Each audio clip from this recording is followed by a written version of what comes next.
I have loved only once in my life, and I loved him in silence, as women like me were meant to do. If you find beauty in stories of quiet devotion and unspoken longing, I hope you'll stay with me through this memory, and perhaps subscribe if such tales touch your heart. It was the autumn of 1897 when I first arrived at Ashton Park, carrying a single worn trunk and a letter of introduction that felt heavier than all my possessions combined. I was 24 years old, educated beyond my station by a charitable schoolmistress who had seen something in me worth cultivating, and I had come to serve as companion to Lady Catherine Ashton, an elderly widow whose world had narrowed to the dimensions of her sitting room and the garden she could no longer walk through unassisted. The position had been arranged through connections I barely understood, the kind of invisible threads that bind the lives of the poor to the houses of the wealthy, and I accepted it with the gratitude expected of someone in my circumstances. Though I confess I felt a peculiar dread as the carriage wound through the estate gates that first gray afternoon.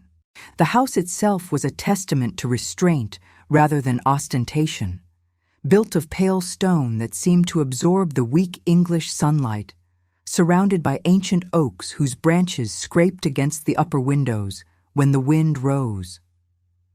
There were no grand columns or sweeping staircases visible from the approach, only a dignified facade that spoke of old money rather than new ambition, and I remember thinking that I had entered a place where time moved differently, where the past pressed close against the present like fog against glass.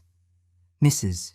Pemberton, the housekeeper, met me at the servants' entrance with the brisk efficiency of someone who had welcomed and dismissed countless young women in my position, and she showed me to my room on the 3rd floor, a small chamber with sloped ceilings and a window that overlooked the kitchen garden, clean and spare, and mine, in a way no space had ever been before.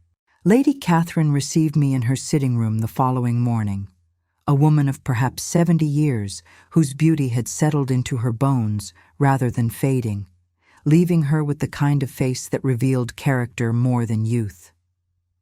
She spoke to me in French first, testing me, and when I answered without hesitation, she smiled slightly and switched to English, explaining that she required someone who could read to her for several hours each day, write her correspondence, and provide what she called companionship, though I understood this meant a kind of intelligent presence rather than friendship. Her eyesight was failing, she told me with the same matter-of-fact tone one might use to describe the weather, and she refused to spend her remaining years in darkness and silence. I would begin immediately with the novels of George Eliot, which she had been meaning to revisit, and I should feel free to use the library whenever I wished, provided I returned all volumes to their proper places. This last instruction was delivered with such emphasis that I understood the library to be sacred ground, and I nodded my agreement with a solemnity that seemed to satisfy her. It was in the library that I first saw him, though we did not speak that day. I had gone there during the quiet hours after lunch, when Lady Catherine rested, and I was free to occupy myself as I chose, and I had been standing before the shelves that held the poetry, running my fingers along the spines of volumes I had only read about in my school days, when I became aware of someone watching me. He stood in the doorway, a man of perhaps 40 years, tall and spare in the way of someone who spent more time in thought than in physical exertion, dressed in dark wool that seemed to make him part of the room's shadows. His hair was beginning to gray at the temples, and his face held the kind of stillness that comes from years of measuring words before speaking them. We looked at each other for a long moment, and I felt the instinctive urge to apologize for my presence, to explain myself. But before I could speak, he nodded slightly and withdrew, leaving me alone with my racing heart and the inexplicable sense that something had shifted in the quiet house. I learned that evening from Mrs. Pemberton that he was Mr. Edmund Ashton, Lady Catherine's nephew and the master of the estate, though he spent most of his time in London attending to business affairs and parliamentary matters. He had come to Ashton Park for a fortnight to review the accounts and ensure his aunt's comfort, a duty he performed with regularity despite his other obligations. Mrs. Pemberton spoke of him with the kind of restrained approval that suggested both respect and distance, and I gathered that he was considered a good man by the standards of his class, which is to say, he fulfilled his responsibilities without complaint and treated his servants with neither cruelty nor familiarity. I thanked her for the information and said nothing of our encounter in the library, though I thought about it as I lay in my narrow bed that night, trying to understand why such a brief exchange of glances had left me feeling exposed in a way I could not quite name. We did not speak until 3 days later, when I encountered him again in the same room, this time in the early evening when the lamps had been lit and the fire burned low in the grate. I had come to return a volume I had borrowed, moving quietly so as not to disturb the house's settled peace, and I found him seated in one of the leather chairs near the window, a book open in his lap, but his gaze fixed on the darkness beyond the glass. He looked up when I entered, and this time he spoke, his voice low and measured, asking if I was Miss Davies, the new companion. I confirmed that I was, and he rose with the automatic courtesy of his upbringing, introducing himself properly, though I already knew who he was. He asked if I was settling well into the household, if his aunt was satisfied with my services, if I had everything I required. I answered honestly that I was, that she seemed pleased, that I wanted for nothing, and we stood there in the lamplight speaking the formal words expected of us, while something else entirely passed between us in the silence beneath the words. He asked what I had been reading, and I showed him the volume of Tennyson I carried, expecting perhaps a polite comment or a swift dismissal, but instead he asked which poems I preferred and why, and we began a conversation that stretched on until Mrs. Pemberton came to ask if he required anything before she retired for the evening. He spoke to me as if my opinions mattered, as if my education and thoughts were worth his attention, and I found myself responding with a frankness that surprised me, forgetting for whole minutes the gulf that separated our positions. When we finally parted, he thanked me for the conversation with a sincerity that made my throat tighten, and I understood with a clarity that frightened me that I would remember every word we had exchanged, that I would turn them over in my mind like precious stones pulled from dark earth. The pattern of our encounters established itself over the following days. He did not seek me out openly, but we seemed to find ourselves in the library at the same times, drawn there by habits that soon became deliberate even as we both maintained the fiction of chance. We spoke of books at first, then of ideas, of politics and philosophy, and the questions that occupied thinking minds in those years at the century's end. He told me once that he found most conversation in his circles to be merely decorative, a performance of wit rather than an exchange of genuine thought, and that he valued truth over cleverness. I told him that I had learned early to guard my words, that women in my position were expected to be pleasant rather than honest, and he looked at me with such understanding that I had to turn away, afraid of what my face might reveal. I began to live for those evening hours, for the sound of his footsteps in the corridor, for the particular quality of light that filled the library when he was there. I memorized the way he turned pages, the slight crease that appeared between his brows when he encountered an idea that challenged him, the rare smile that transformed his austere features when something genuinely pleased him. I learned that he had married young and been widowed within 3 years, that his wife had died in childbirth along with their infant daughter, that he had retreated into duty and responsibility as a way of surviving grief he could not otherwise bear.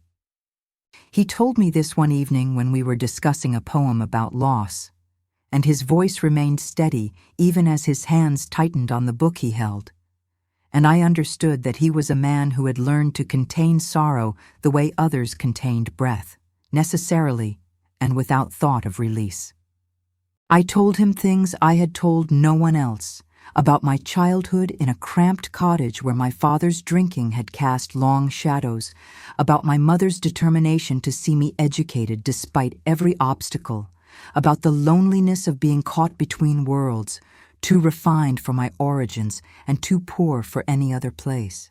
He listened with an attention that felt like reverence, and when I finished speaking, he said quietly that he thought courage came in many forms, and that mine was not the least of them. I wanted to weep at those words, but I had learned long ago to keep tears behind the careful mask of composure.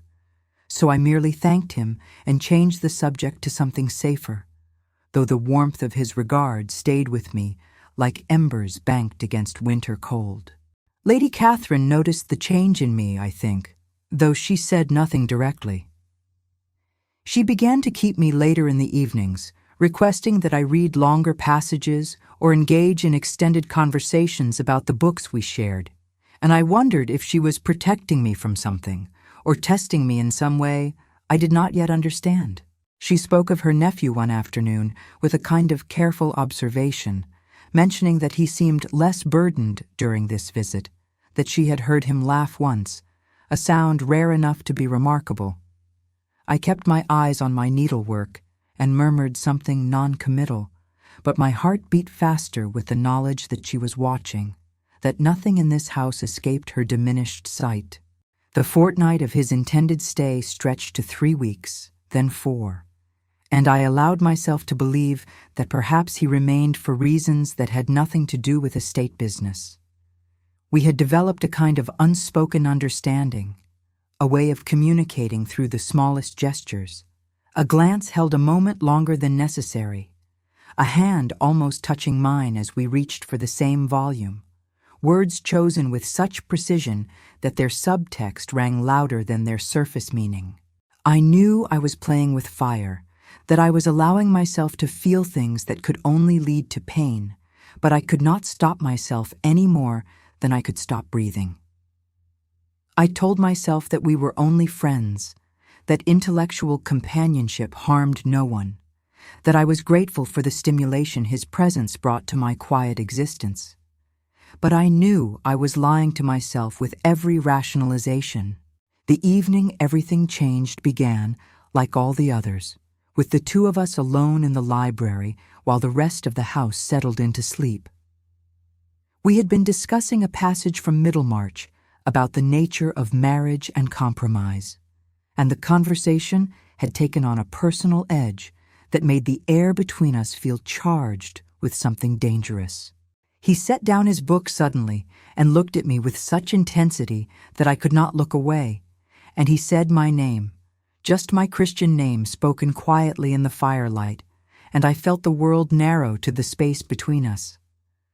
He stood and crossed to where I sat, and I rose to meet him because I could not help myself, and we stood there close enough that I could see the pulse beating in his throat, close enough that I could smell the faint scent of tobacco and soap that clung to him, and I knew that if he touched me I would be lost entirely.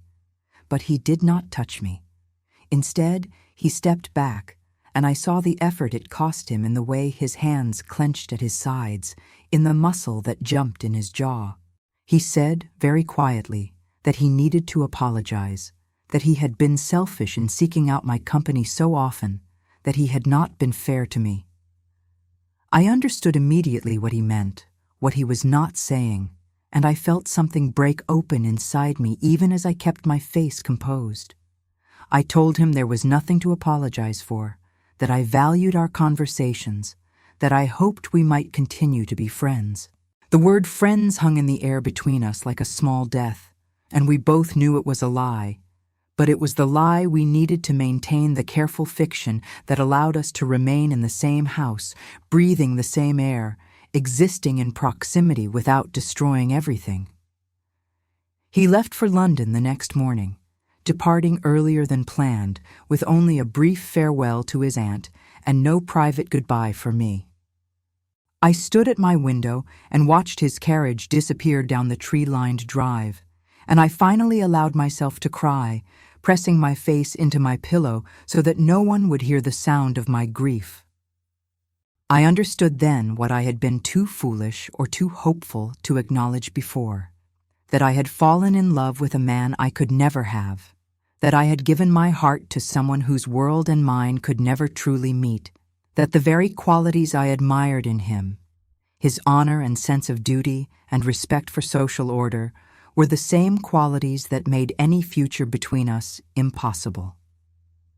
The weeks that followed were the hardest of my life. I continued my duties with Lady Catherine, reading to her and writing her letters and providing the companionship she required, but I moved through my days like a ghost, present, but not fully alive. She watched me with those failing eyes that nevertheless saw too much, and one afternoon she set aside the book I was reading and told me to sit down, that she had something to say to me. I obeyed with a sense of dread, certain that I was about to be dismissed, that my feelings had been too transparent to ignore. But instead she spoke to me about her own youth, about a young man she had loved before her marriage was arranged, about the way life asked women to sacrifice desire on the altar of propriety, about the quiet heroism of women who loved without hope of fulfillment.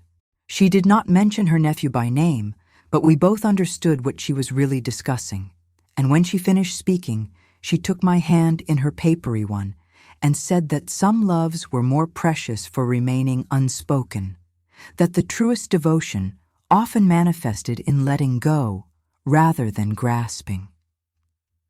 I wept then, the tears I had been holding back for weeks, and she allowed me that release without judgment, stroking my hair as if I were her daughter rather than her paid companion. When I had composed myself, she said that Edmund would not be returning to Ashton Park for some time, that he had written to say his business in London would keep him occupied for the foreseeable future, and that I should use this time to build a life here that did not depend on anyone else's presence.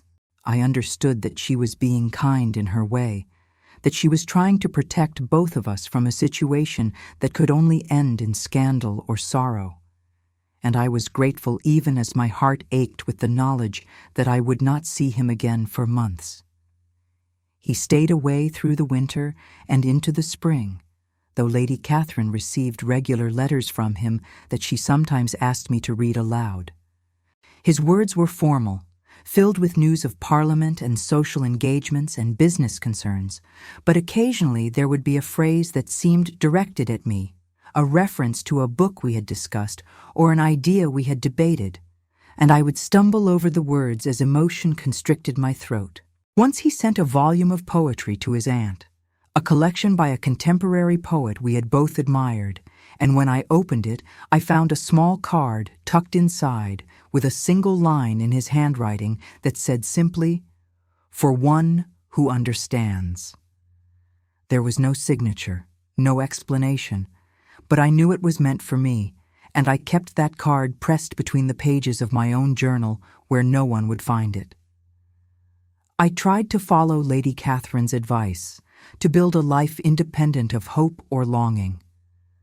I took long walks through the estate grounds, finding solace in the changing seasons and the quiet beauty of the countryside. I befriended some of the other servants, allowing myself to join in their occasional gatherings and to laugh at their gentle humor. I read voraciously, working my way through the library with systematic determination, finding in books the companionship I could not safely seek elsewhere. And slowly, painfully, I began to accept that the few weeks I had spent in Edmund's company would have to sustain me for a lifetime, that some joys were meant to be brief and bright and then carried forward as memory rather than living experience. Lady Catherine's health began to decline as summer approached, a gradual fading that the doctors could not explain or halt. She grew weaker, sleeping more, and eating less, and I spent longer hours at her bedside, reading to her even when I suspected she could no longer hear me, holding her hand through the long afternoons when pain made her restless.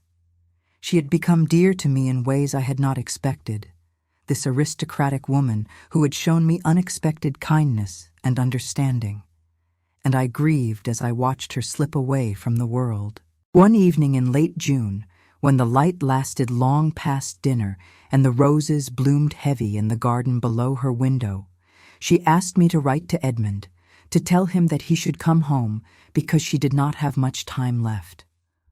I wrote the letter through tears, choosing words carefully to convey urgency without causing undue alarm, and I sent it with the fastest messenger available. He arrived 3 days later, travel-worn and hollow-eyed with worry, and he went directly to his aunt's room without stopping to rest.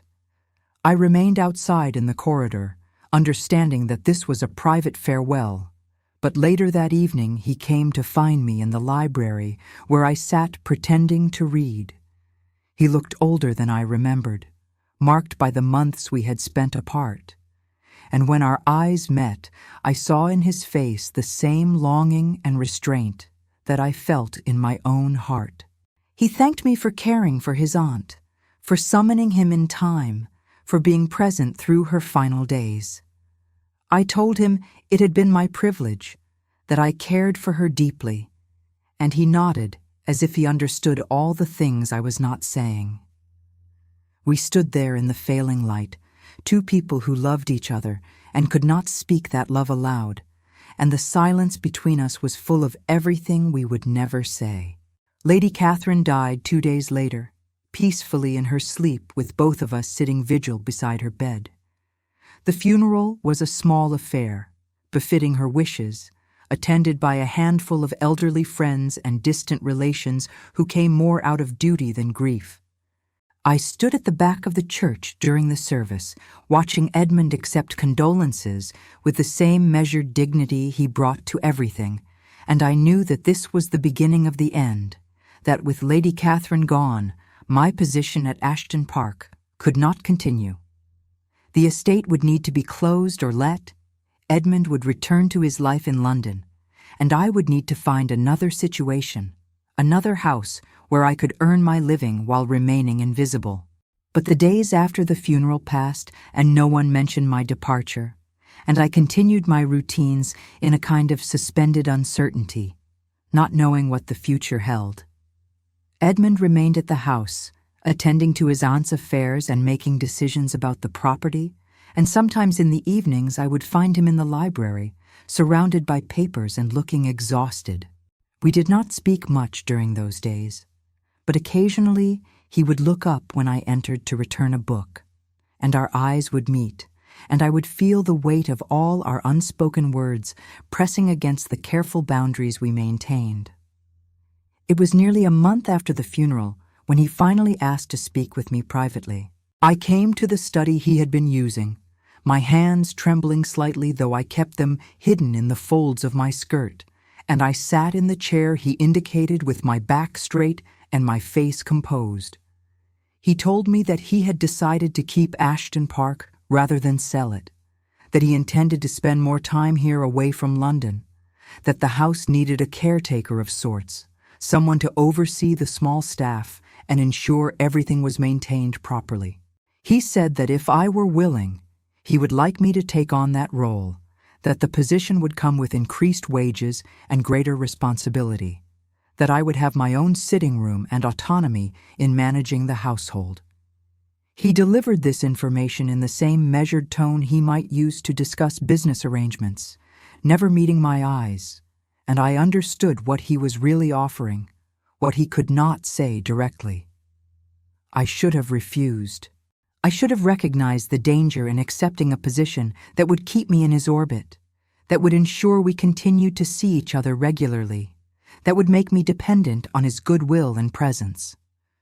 But I was tired of fighting my own heart, tired of pretending I did not love him, and so I accepted with a quiet thank you that acknowledged both the offer he had spoken aloud and the one he had not.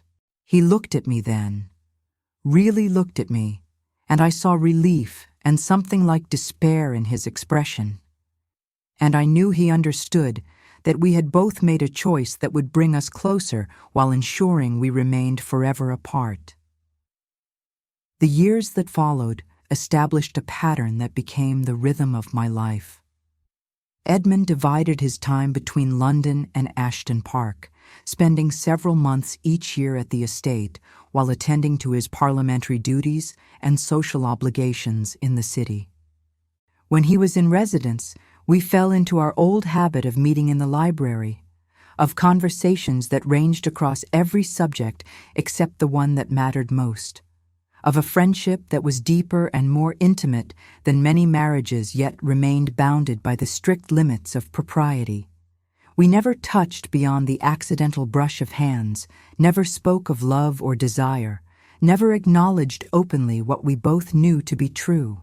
And yet those hours we spent together were the most alive I ever felt, the moments when my existence seemed to have meaning beyond mere survival. We developed rituals that gave shape to our time together. We read aloud to each other, taking turns with books we both admired, and I learned to recognize the particular quality of his voice when a passage moved him. We took walks through the grounds when weather permitted, always properly visible from the house, discussing the changes we observed in the landscape and the wider world. He asked my opinion on matters of estate management, consulting me about decisions as if I were a trusted advisor rather than an employee, and I gave him honest counsel without pretense or flattery. We wrote letters when he was in London, lengthy correspondence about ideas and current events that allowed us to maintain connection across the distance, and I saved every letter he sent me, tying them with ribbon and keeping them in a locked box in my room where they could not betray us. The household staff grew accustomed to our arrangement, though I knew they talked among themselves about the nature of our relationship. Mrs. Pemberton, who had been watching both of us for years, once told me quietly that Mr. Ashton was fortunate to have someone who understood him so well, and I heard in her careful words both approval and warning.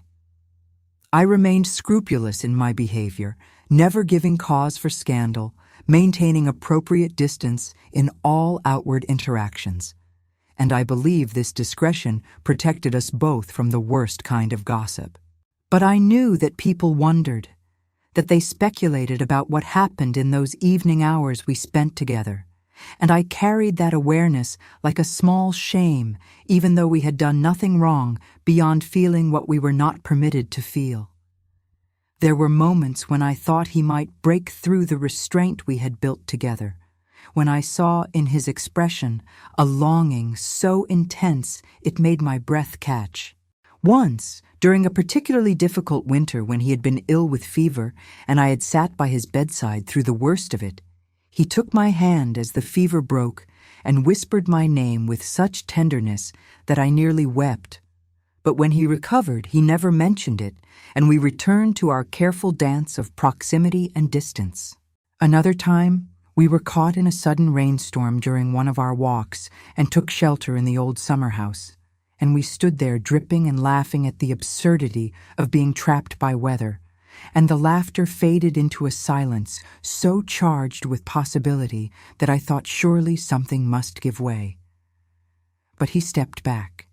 He always stepped back, and I was grateful for his strength, even as part of me wished he would be weak just once. He could have married a dozen times over. He was wealthy, titled through his late wife's family, respected in political circles, handsome in his austere way, and I knew there were women who would have gladly accepted his suit despite his reputation for seriousness.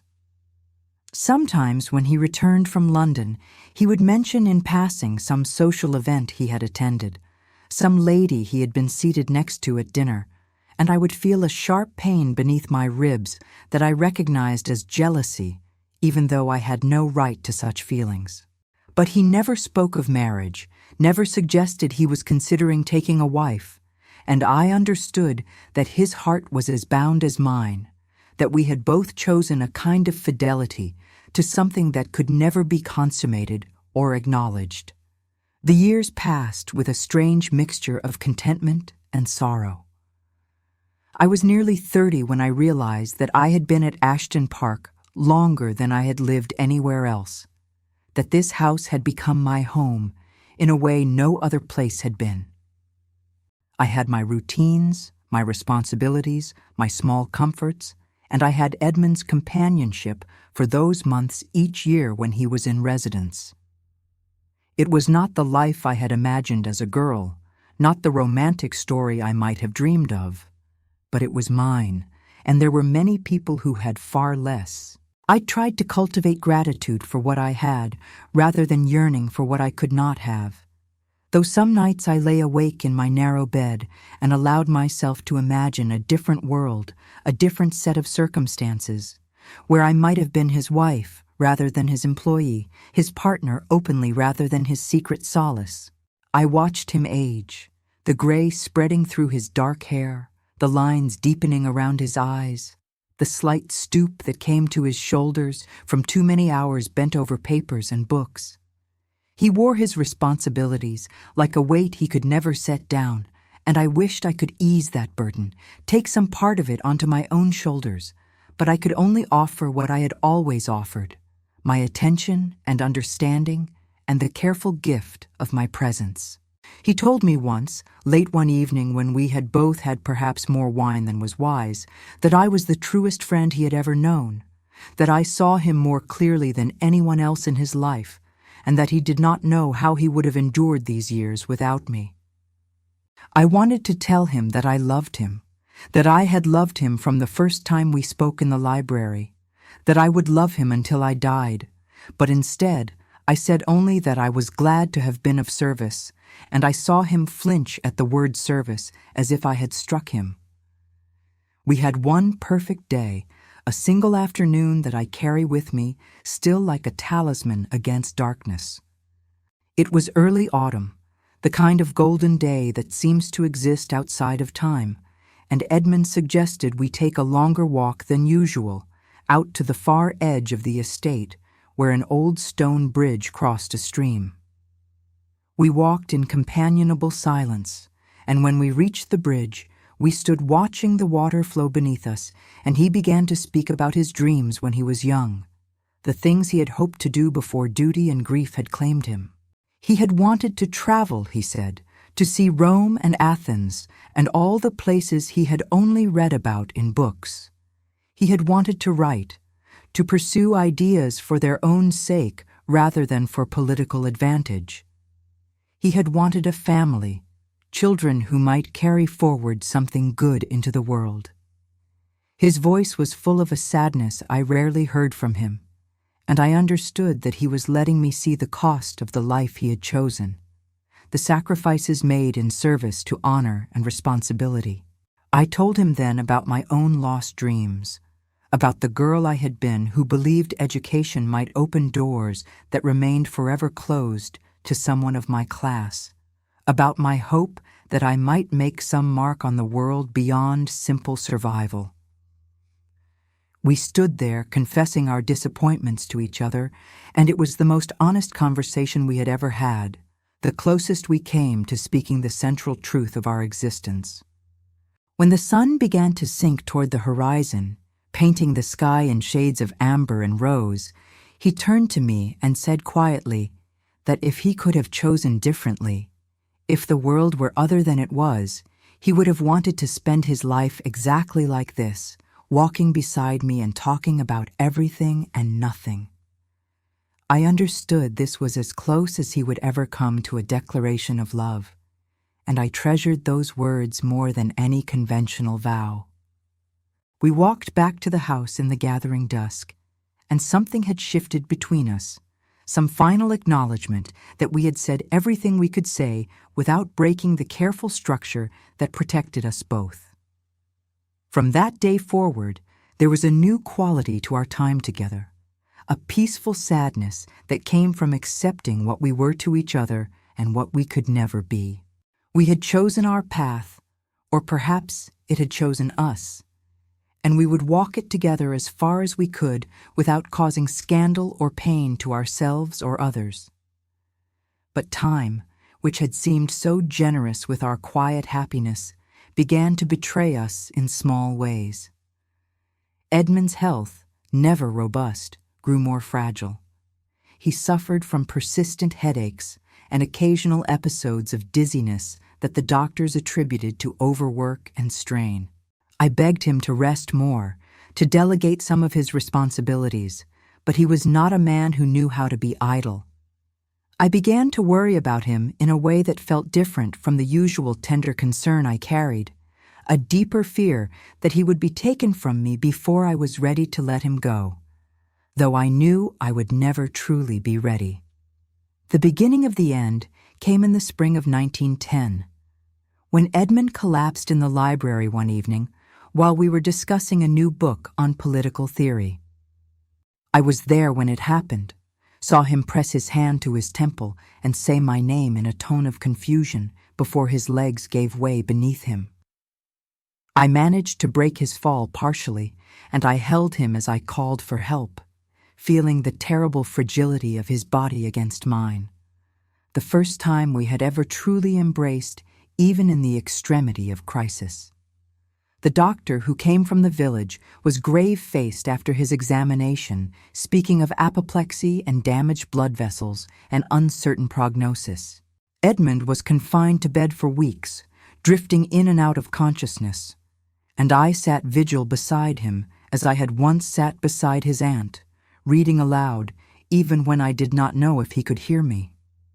He recovered slowly, but he was changed, his speech sometimes halting, his left side weakened in ways that frustrated him terribly. He could no longer write easily, could not walk without assistance, could not maintain the demanding schedule he had kept in London. He was forced to resign his parliamentary seat and withdraw from public life, and I saw him struggle with this loss of purpose, this enforced retirement that felt like a kind of death. But as he grew stronger, as the weeks of convalescence stretched into months, we found a new rhythm together. I became not just his companion, but his hands when his own would not cooperate, taking dictation for his correspondence, reading aloud for hours at a time, walking slowly with him through the gardens as he rebuilt his strength. We were closer than ever, bound by his dependence and my care, and the barriers between us grew thinner, even as we maintained their outward forms. One afternoon, as I sat beside his chair reading from Wordsworth while he dozed in the sunlight, he stirred and spoke my name clearly for the first time in weeks. I set down the book and took his hand, and he looked at me with an expression of such profound gratitude and love that I felt my heart might break from the beauty and sorrow of it. He said, his words slow but deliberate, that he had been thinking during his illness about what his life had meant, what he would leave behind, and that he had realized the only thing of real value was the connection he had built with me. He said he knew he had been unfair to me, that he had asked me to live a half-life in service to his honor and reputation, that he should have been brave enough to claim me openly, regardless of consequences. He said he was sorry, and that if he had the years back he would choose differently, would choose me, would choose love over duty.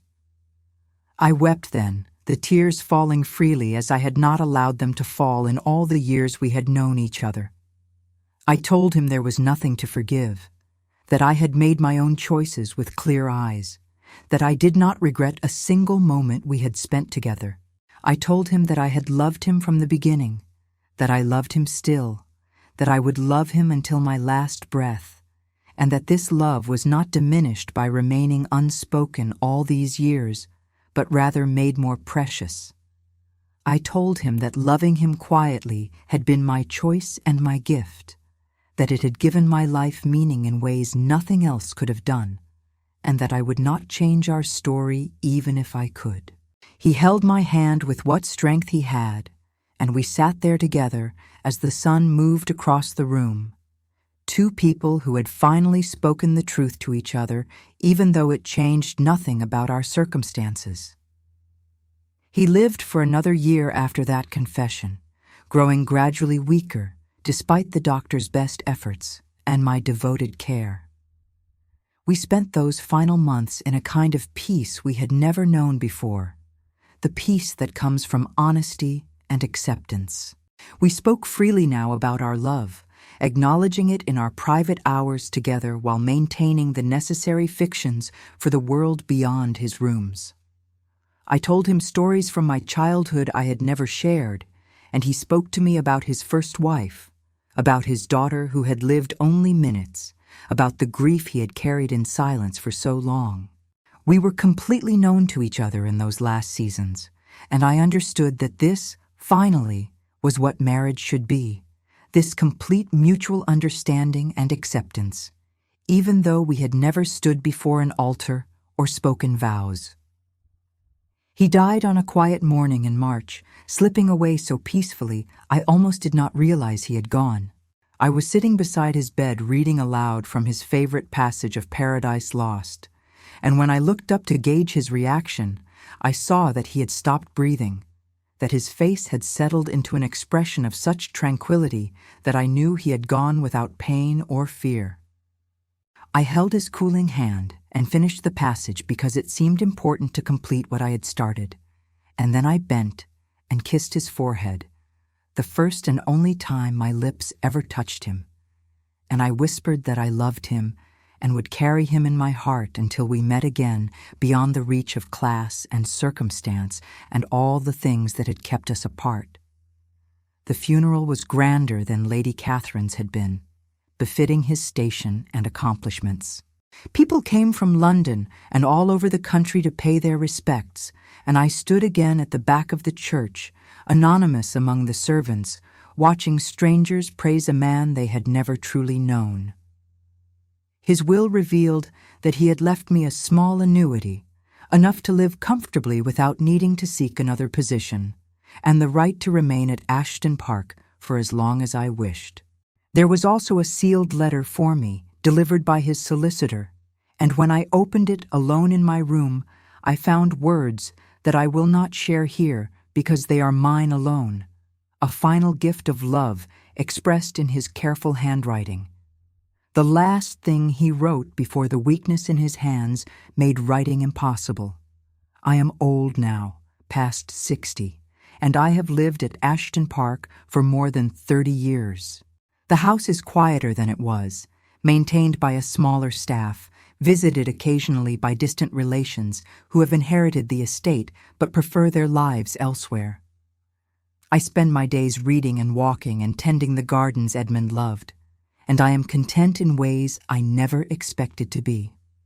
People sometimes ask if I never wish to marry, to have a family of my own, and I smile and say that life took me in a different direction, which is true enough. But the whole truth is that I gave my heart once and completely. And though that love was never sanctioned by law or custom or spoken aloud except at the end, it was real and deep and transforming. I loved him quietly because loving him loudly would have destroyed us both, would have exposed him to scandal and me to ruin, would have turned something sacred into something sordid in the eyes of a world that could not understand what we were to each other. I loved him in silence and small gestures, in conversations and shared books and walks through autumn leaves, in the way I learned to read his moods and needs, in my willingness to remain beside him without asking for more than he could give. And he loved me the same way, with restraint and honor and a tenderness that showed itself in looks and tones and the careful architecture of a life arranged so we could be near each other without transgressing the boundaries that protected us. Some would say ours was a tragedy, a love story that ended in loss rather than fulfillment, but I do not see it that way. I believe we had what many people never find, a connection of souls that transcended the physical and social circumstances that might have brought us together in a different world. We knew each other truly. We honored each other's presence. We built something beautiful in the narrow space society allowed us, and that was enough. It had to be enough, and in the end, it was. I will die one day not so far in the future, and when I do, I will carry with me every moment we shared, every word we spoke, every silence that held more meaning than speech. I will carry the memory of his face in lamplight, his voice reading poetry, his hand almost touching mine across the space we could not close. I will carry the knowledge that I was loved by a good man who chose honor over passion, duty over desire, and who gave me everything he could within the constraints that bound him. And I will carry the certainty that loving him, even in silence, even without hope of conventional fulfillment, was the truest and best thing I ever did, the choice that made me who I am, the gift I offered freely and would offer again without hesitation. This is my story, the only love story I have to tell, and though it may not be the romance others dream of, it is mine, and it was real, and it was enough. Thank you for staying with me through this long memory. If such stories move you as they move me, I hope you'll subscribe and perhaps leave a comment telling me where in the world you're listening from. Until we meet again in another quiet tale.